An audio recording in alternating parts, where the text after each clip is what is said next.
Yo, what is going on, guys? It is JD here, back with another episode of the No Money Spent Road to Glory, episode number 98. We are so close to that big 100. Of course, the 100th episode will be out on Saturday, so be sure to stay tuned for that. Going to be a good one. I'm going to recap a lot of the club. We're going to talk about how much the squad has changed since day one, since episode 1, which was only a couple of months ago, but it feels like so long ago. Doing these every single day. We haven't missed a single day of uploading since 2K20 dropped, which I am so proud of. So yeah, very exciting time. So today, we're actually going to be focusing in on investing. So I've got a lot of stuff in my auctions that I need to redeem. So we're going to have a lot of MT, hopefully, by the end of this video. I'm going to talk about a couple of investments I've made, a couple of investments that I think I should have made if I had the MT. And we've also got plenty of comments to talk about. We've got to talk about the next Spotlight Series set, which will hopefully be coming out tomorrow. You never know with 2K. It should be every other Friday. But yeah, sometimes they just decide not to do that and just drop a Prime set or a Legacy set or something that just isn't what you expect. So we've got that to talk about. And then we've also got these new super packs, which of course will have changed the market quite a bit. So we've got that to talk about as well, along with a locker code to put in. So let's jump into it for today. So the limited time event is an extra 300 MT every time you open the vault in Triple Threat Offline. Again, this is not a event that's going to get me playing the game, sadly, because the vault is so sporadic when it opens. It could be like once every 10 games, or you could have it 4 games out of 4. Like, it really is completely random, obviously. But yeah, only 300 MT when you get it. Not worth it, in my opinion. The daily objectives today, we've got a domination one, so I will get this one done. Win a game of domination by 5 points using 3 Nuggets players. Definitely get that one done. We've got Triple Threat Online and another Triple Threat Online, so won't be doing either of them, sadly. And then the monthly ones, we're still nowhere near having 5 Thunder and 5 Cavs heat check players. I don't believe we are. Anyway, let's just take a quick look down here. So Cavs, we've got 3. Thunder, we've got 1. So yeah, really not great progress on that. We might pick up 2 more Cavs heat check players. Let's just take a quick look at how much they are selling for. So we go Cavaliers, and we enable this down here. It doesn't look like they're too expensive. We've got Tristan Thompson already there for 3k. I would want to pay no more than 2.5k for these guys. Obviously, we are going to make a little bit of money back from the challenge, but in general, probably going to lose out if we do buy them for much more than that, so probably won't be doing that. And then, yeah, the monthly objectives, we've barely made any progress. My team has just felt a little bit stale these past couple of days. I don't know what's happened, but yeah, it just doesn't seem like... I think it's because we're doing so well. I'm just amazed at how much we've grinded and how well we've got the account and how many tokens we've got and how much MT we've got, how many players we've got locked in. And yeah, I do really enjoy the collecting cards aspect of the game. And of course, we've pretty much got all of them, so there's not really much else to do in that regard. Anyway, moving down here, so I'm going to play some domination tonight, I think. I'm pretty sure I will anyway. And then the weekly challenges, we got through 2 of these, so we just need 3 more for another 6 tokens, which is all right. Any new? Nope, no new moment challenges today. And of course, yeah, tomorrow, hopefully, we will have a new Spotlight Series set here, but you never know with 2K. Right, moving on, no packs. We just got 1 token from the daily login bonus today, so nothing crazy in that regard. We're winning 3 auctions, so we've got 1 arena, 1 coach, and then a Craig Hodges. Now, if we come down here, right down to the bottom, we only need 2 arenas now. We are so close to completing everything. The Sonics Arena and the Rockets Arena. So hopefully we'll get that Rockets one. And then in terms of the coaches, we've got a bid on, what was it, Quinn Snyder, who's there. The other guys are all just so expensive that I'm just not going to pick them up. They're not worth it, in my opinion. But yeah, hopefully we'll get the arenas done. That'd be really nice. Trying to get them for under 1500 MT because they are very expensive. They are very, very rare. But it is just going to bug me if we're sitting on 49 out of 51. I just can't deal with that. I've got to get all of them collected. We completed all the uniforms, which I'm very happy about. And we are still making some work on some of these other premium sets. And of course, with the addition of these new packs into the market, so it is these ones right here, it's of course going to make these prices come down dramatically. So it is every set from Series 1 in this pack. So everyone from the golds all the way up to the pink diamonds. So it really is all over the place. Do they have deluxe ones, or are these just all random packs? No, okay, so they're just with a chance. They're not deluxe packs, so it won't affect the market too much, but it will definitely bring down the prices of all of these guys. So come tomorrow, hopefully we'll be able to pick up a couple more of these guys to add to our collector level, because of course we don't really have many of the early days sets. So like this Dwayne Wade one, a couple of these people should come down. Someone like Eddie Jones should come down even further from like 3k. Same situation with Shaq. He should come down to about 2k. People like Udonis Haslem are needed for the challenge, so I don't think it will affect their price too much. Like that one's got a bit of 13k on it already, goddamn. And then I think Brian Grant is also needed for the challenges early on. So, again, his price probably won't be affected too much. But like this KG set, we've only got 3 players from it. So, surely we're going to be able to pick up at least a few of these guys for under 1,500 MT, which is what I don't want to pay any more than, really. But yeah, hopefully under 1,000 as well, because a lot of people are going to be opening these packs expecting pink diamonds, and they're going to be getting a lot of duplicate golds. So there should be an influx of them on the market. But yeah, definitely I would say wait until tomorrow to see what the prices are like on these guys. So, like I said, we've got the 3 bids on here, and then we come over to the auction house. We have got quite a lot of heat checks up for sale right here. So we've got a lot of them. The majority of them are all up for about 3,600 or 3,900. No one is listed for less than 3,500. That is the minimum. And the highest price card we have here is we've got 4.9k on this Jackson Hayes, 6.8k on DeJounte Murray, and I think he's got to be the most expensive, surely. We've got 6.9k on NASA Little, and that is because I believe when I put him up, he was the only one, or there was no other NASA Littles on the auction house. There's one there for 6.2. God damn it, he's undercut me since I put mine up, you little snake. But when I put mine up, he was the only one. So yeah, we've got 25. No, we don't. We've got 25 auctions here, but it's probably like, oh no, maybe it is 25. Yeah, it is 25 up for auction. And then, of course, we've got all our other investments sitting here as well, which we will talk about in a sec. But first things first, let's go ahead and start redeeming some of this MT. So 15 of my heat check guides have already sold. Got a couple here for 4.9k, a couple for 4.5k, a lot of them for 3.9, which is basically 4k. So we've made so much money. So we are down to 1,589 cards. And of course, it did take me a little bit of time to actually go through all of these. So I literally went through every player from both conferences and just went through and looked at everyone's price. And if there was none for less than 4,000 MT, I'd put it up for 3,600. And of course, if there were none up for like a ridiculously high price, like this DeJounte Murray, so there was one up for 4.5k, and it's already got a bid on it of 4.5k, which is why I put mine up for 6.9k. So yeah, I went through every player. It did take a bit of time, obviously, but if you put that time in, you can put them up for a decent price that is going to sell. And look, 15 of them sold here. That's absolutely incredible. So we're on 36k. We'll see where we're at after redeeming all of these guys. But I'm so happy we're getting all these cards sold.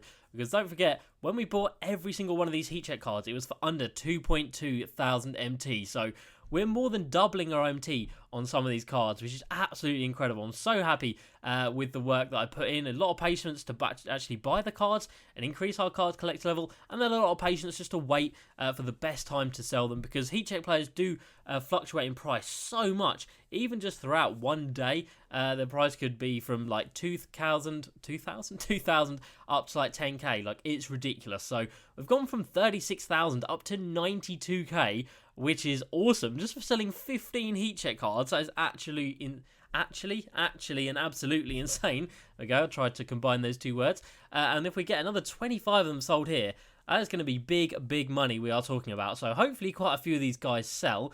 Obviously, I'm not holding my breath. A lot of the time, the ones that I list don't sell, but I just put them back into the club and wait for their prices to go back up. So that is what I've been doing at the moment. Hopefully a few more will sell throughout the video. And then on to investing. So we have got 6 Earl Monroe sitting here. We've got a Valanciunas sitting here.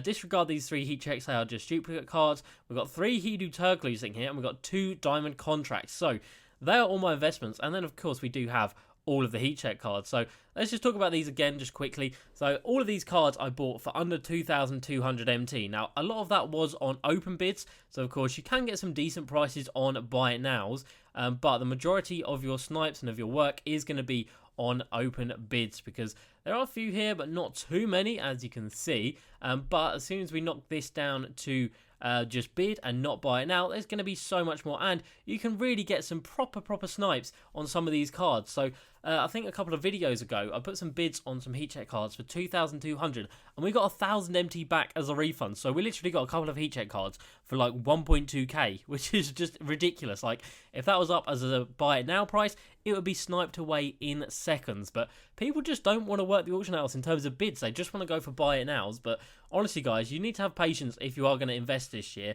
And that is the number one thing I would say. You've got to have patience. You're not going to make MT quick.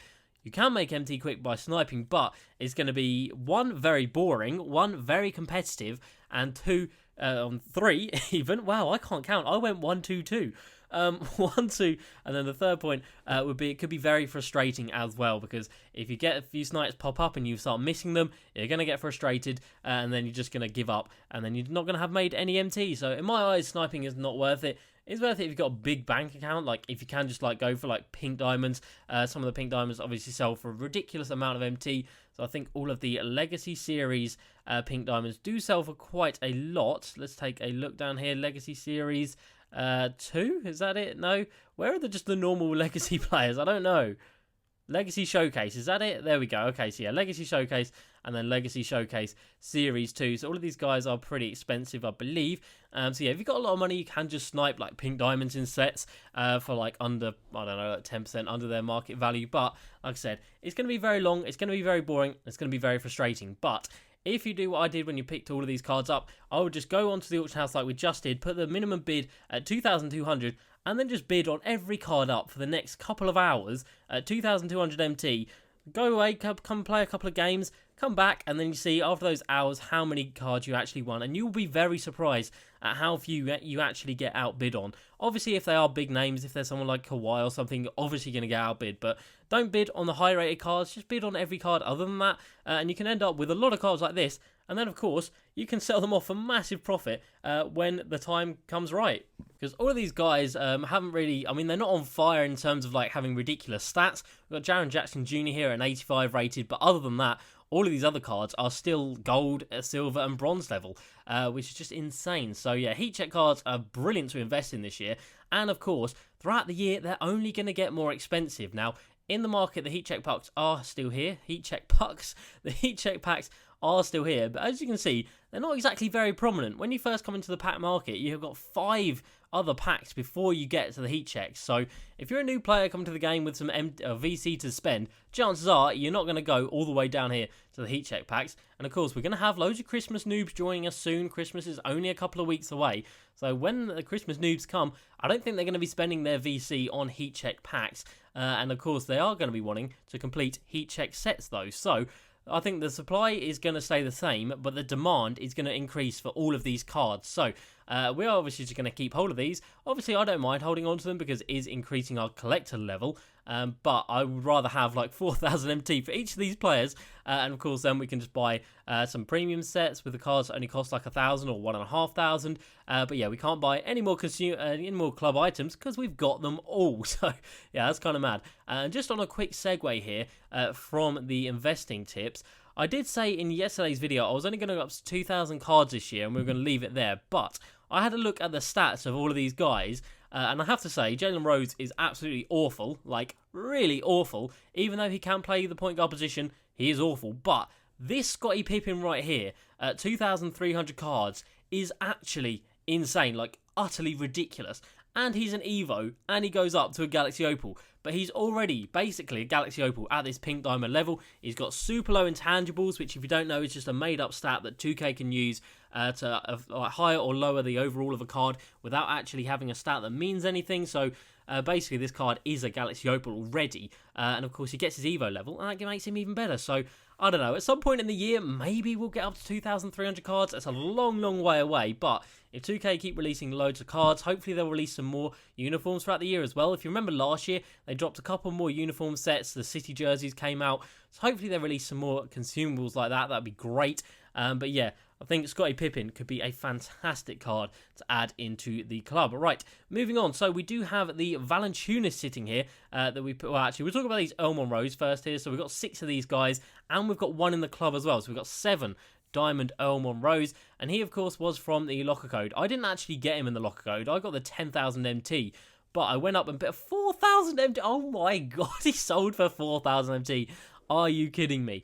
But of course, yeah, we went out and picked them up for 8,000 MT each, which I thought, of course, was a fantastic price. But as you saw with that one selling for 4K, his price really hasn't gone up much. So there's one there for 9,000, but that has just been listed. So there we go, 9.5K is his price at the moment. Now, of course, as a diamond card, for that cheap, it is just ridiculous because there is no other diamond card that is going to be that cheap on the market. I'm fairly confident in saying that, so we'll enable that so Earl Monroe doesn't show up. So you can see there's none up for 15K. There's none up for 20k, and this is why I think this is actually still a really smart investment. So 24k is the other, or 21k, Austin Carr is the other cheapest diamond, so 10,000 MT difference between those two cards. And again, you got to be thinking not even long term, just short term. So Christmas noobs, they're going to be coming to the game. They're going to want to have nice cards. They're going to want to have diamond cards. They're going to come to the auction. They're going to search diamond, and they're going to pick up the cheapest diamond they can find. And that is going to be Earl Monroe. And of course, the other reason why his value could go up is because he is in a set that is worth 200 tokens. So he actually means something in terms of locking in. So he's not just a worthless card, he is a diamond card. He's not a bad diamond card. He comes in with only one Hall of Fame badge, which is pretty trash, but he's got decent enough stats for people to actually want to buy him and put him into their squad.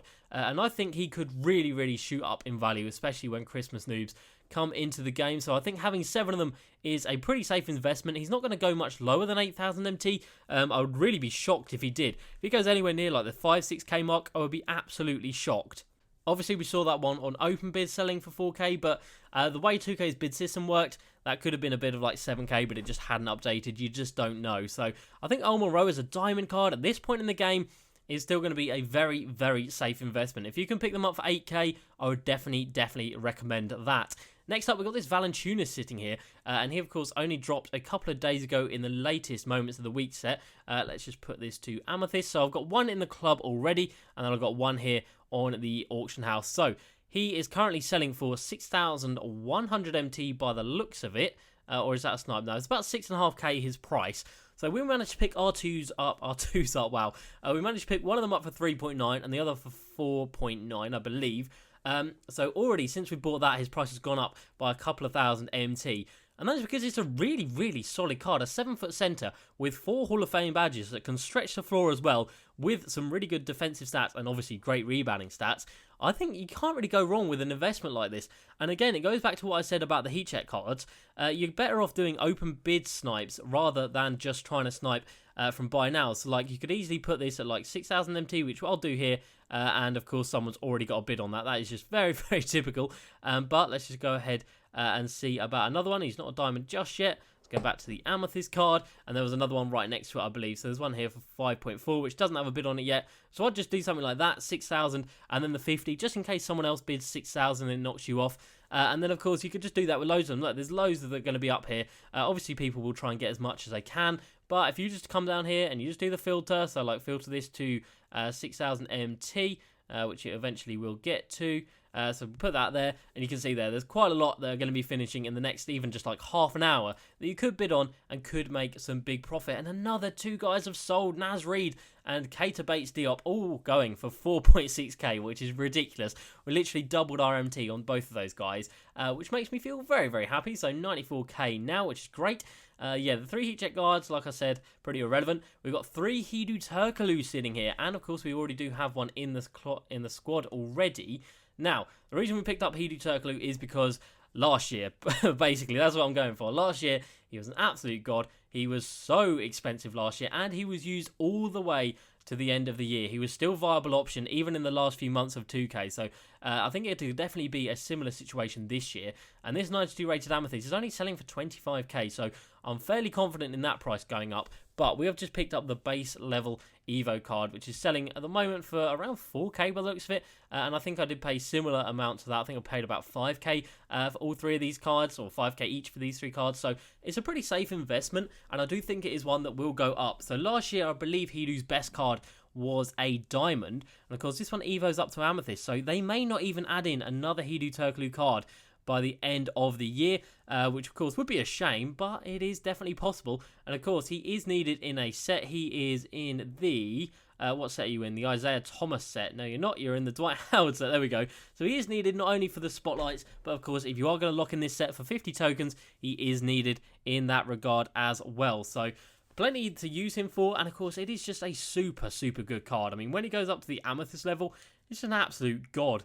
and is someone that throughout the year I will definitely pick up and try. So you're looking at a 6'10" small forward / power forward who's got an 84 driving layup, an 89 3 ball, and 86 ball handling. So he can speed boost as well. So a speed boosting 6'10" sniper from deep is always going to sell no matter what point of the year we are in. So I think Hidu Turkoglu is a very, very safe investment as well. So yeah, Hidu and Valanciunas at this point in the game, in my opinion, and Diamond Earl Monroe, 3 very, very safe investments. You're not going to lose out too much. If you're paying 5k for this Hidu card, I honestly can't see him going down to 2-3k. And even if he does, you've only lost a few thousand MT on him on each card. Same situation with Valanciunas and the same situation for Earl Monroe. So these are all low-risk investments, and they will not, or they won't be like really high return straight away. Obviously, like Christmas is a couple of weeks away. I reckon that's really going to shift the market. So maybe at Christmas time you will see an increase in the value of these cards, but yeah, most of the time, especially with these Moments of the Weeks card,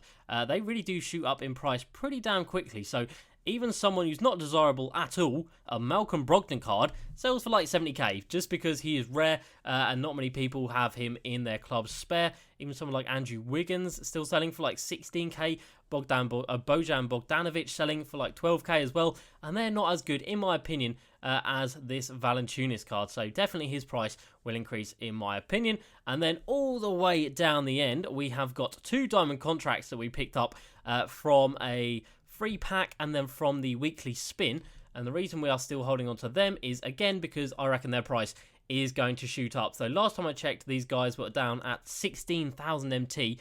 And they are still around the same amount. So previous to this locker code coming out, or whatever it was for them, if they were in packs or a locker code, I can't quite remember, or a daily login reward, I don't know what it was. But anyway, they were up at 30 to 35,000 MT, so they were like double as expensive as they are now before this market crash happened on them. And the chances are they're going to go back up to that price at some point this year, or they're at least going to go up to 25k. And there we go, we won a Valanciunas for 5.5k, so that is a snipe in its own right, and that is again on an open bid. So that just shows how easy it is. I've just done it right in front of your eyes. I could sell that card right now for 6,500 and make 1,000 MT off of it. So it really is that easy. But anyway, yeah, like I was saying, the diamond contracts, I definitely think they're going to go up in price as more and more top tier cards get released. So like even just this week we had the James Harden, the AD, the Giannis, and of course the Siakam. People are going to want diamond contracts to put on these cards, but the more pink diamonds that get released, there definitely is going to be an increase in the demand for diamond contracts. And again, Christmas players coming into the game, they might want to just get a pink diamond, stick a couple of diamond contracts on them, so they don't have to pay contracts throughout the year. So I don't know, in the next couple of weeks I think a lot is going to change. I wouldn't advise investing on diamond contracts right now because I don't think they're the safest investment. I don't think they're going to come down at all. Like, I don't think they're going to get lower than what they are at the moment. So in that regard, it is a safe investment, but obviously you are spending 15k on each card, so you're not going to be able to buy as many as like Hidu or Valanciunas or Earl Monroe. So yeah, I don't know, that's just something to take note of. Now, I would buy a lot more of these cards if it wasn't for the Spotlight Series set dropping tomorrow. So we've got the 95k with another 4k. Jaren Jackson Jr. selling for 4.1. God damn, we are making so much MT. If it wasn't for this Spotlight set, I'd definitely be investing that 100k into Valanciunas, but we are just going to have to keep some MT spare so we can actually afford to buy the sets, so we can afford to complete the challenges, which of course are going to be very important as we go on our way to the Galaxy Opal. Who is it going to be and where is this set? The Galaxy Opal Brandon Roy for Series 2 of the Spotlight Series sets, which I just can't see. It's going to be right in front of me. And I really just can't see it. There we go. That's why I couldn't see it. So yeah, it still says mystery player, but it is a Galaxy Opal Brandon Roy. And this is going to be us on 2 out of the 5 completed already, which is pretty damn insane. So let's go into some comments before we get out of here today. So we got one that's from Tim Van Wexel, my guy from Belgium, who says, what's your job for you? Wow, I can't read. What do you do besides YouTube? So I am a project manager at a digital media company. That is what I do by day, and then YouTuber by night. Moving on in the comments, we've got one from Ballers for Life. What's your favourite NBA team in real life? I kind of spoke about this earlier in the week. I don't really have a favourite team. I just enjoy basketball. Like, no team affects me like badly. I don't feel bad about a team. I don't feel good about a team. I just enjoy watching good basketball. I do really like the Bucks because of Giannis. Giannis is just ridiculous, great fun to watch. But I do love Steph Curry when he is playing. So I don't know. I like players more than teams. I don't really have an affiliation to a team, but I do really enjoy certain players. Next up, we got a comment from President Ranch, or Ranch, however you guys want to say it. Why don't you buy cards to keep, such as Kobe, D-Rose, PG, Giannis, LeBron, KD? Well, I don't buy them because they are goddamn expensive, and throughout the year, they are just going to keep on getting better cards. So if you're alluding to the current NBA section, of course, we haven't picked up any of the Amethysts this year. Their price is only going to come down throughout the year. Obviously, better and better cards get released. Amethysts become more and more irrelevant, and their price will continue to come down.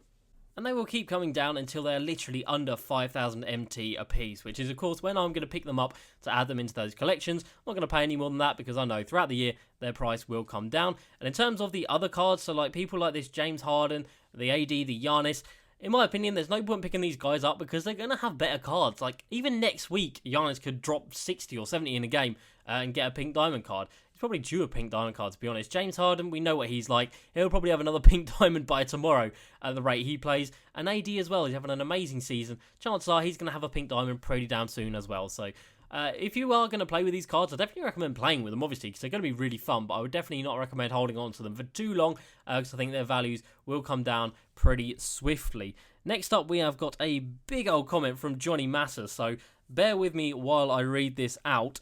So he says, I just got an idea and I wanted to have your take on it. So he says, end of season rewards / end game rewards. So Madden does it, NBA Live did it, NHL does it. So for NBA 2K Myteam, if you win 250 Myteam games for 2K21, you get to start off with 3 free diamond contracts. For 400 Myteam wins, you get a free Ruby D Wade start off 2K21, etc. And the comment goes on to list a couple more possible rewards. And then there's also some rewards for winning triple threat online games and triple threat offline games, etc.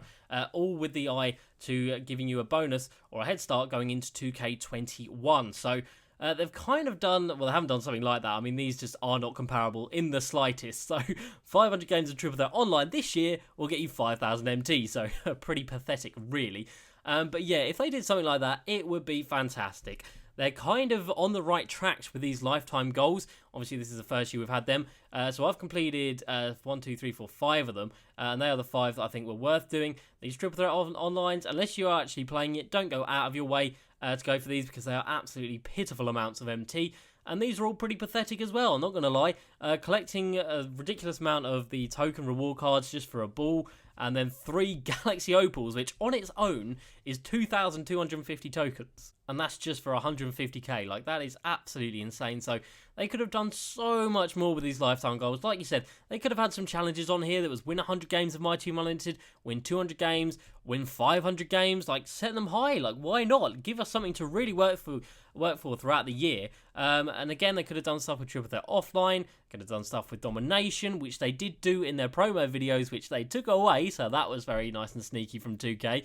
But yeah, in general, they definitely should increase the amount of lifetime goals. They should really do better monthly and weekly ones as well. But yeah, and they should add stuff that, like they do in Park, where if you go to, what did you get, like 99 overall, you get immortalized or something? Or was that last year? I don't know, but it gave you some sort of bonus going into the following year's 2K.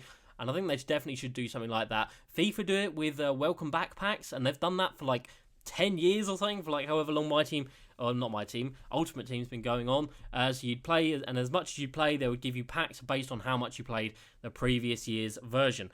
And 2K should definitely do that. Like you said in your comment, it's better than just starting afresh when you put in so many hours and so much, well, some people obviously put so much money into these games to just start afresh when the next game drops. But sadly, for the time being, I think we are stuck with how things are. So that's going to be it for today's video, guys. We're nearly on for half an hour, and it was just me yapping on. So if you stay to the end, then I hope you found some of it interesting, and I hope you can take some investing tips away with you as well. So I hope you guys did enjoy today's video. As usual, please like and subscribe, and I will see you next time. Peace.